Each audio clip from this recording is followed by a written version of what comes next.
All right, welcome back to the Resilient You video series. This is video 4, and today we're going to talk about overwhelm because one of the biggest pain points that we face is feeling of chaos, right? That complete struggle with work-life balance or just feeling disorganized. So today I want to talk about building a little toolkit of practical daily habits and strategies to create some order and reduce that overwhelm, because you don't have to overhaul your entire life overnight. A lot of times we feel that way.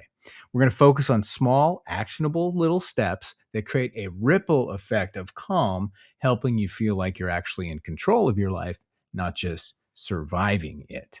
Okay, so first up is chunking. A massive goal or task can be paralyzing. It's like looking at a mountain and feeling like you're never going to reach the top. This is where chunking goals comes into play. It's about breaking the mountain down into small, manageable steps. So, for example, instead of manage family demands, your goal becomes set a boundary on one topic with my mother in law, right? Ha ha ha.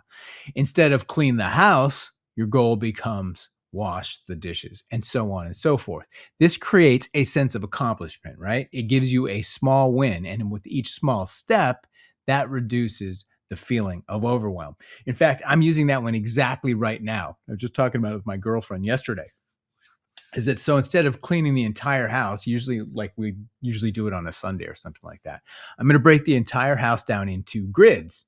And then I'm going to clean each grid on a particular day. So that way, instead of cleaning the whole house, I just do different sections. And that way, the whole place stays more or less at an even keel all the time. I mean, most times, aside from, parties or whatnot, and when people are over. So the next idea here is to head off the chaos at the pass. So here are some quick ideas that when you get sideswiped by the overwhelm and things that you can do proactively to reduce the stress in your life. First thing is add these little teeny habits into your daily routine if you can do that in the morning. Start your day with some kind of a success. It could be 5 minutes of a quiet time, a quick stretch, even just drink a glass of water. It sets the positive tone for the entire day. And it gives you that quick win that I was talking about. That's why they always say, make your bed first thing in the morning, because a positive momentum is a lot easier to maintain moving forward. Next is try a little breath work, just even the 2-minute box breathing session. We talked about box breathing in a previous video, right? Or you can use it if you're totally stressed before a big meeting or something in life. It will calm your nervous system down. But if you add that first thing in the morning, just put it in there proactively, it helps you stay relaxed. The third thing is move your body. Walk around the block or a few jumping jacks to release physical tension when you're nervous, but also do it in the morning. Gives yourself a quick win and it gets your blood flowing for the day. So the expert tip on this is that every single time, it's the tortoise versus the hare. Consistency is way more important than intensity.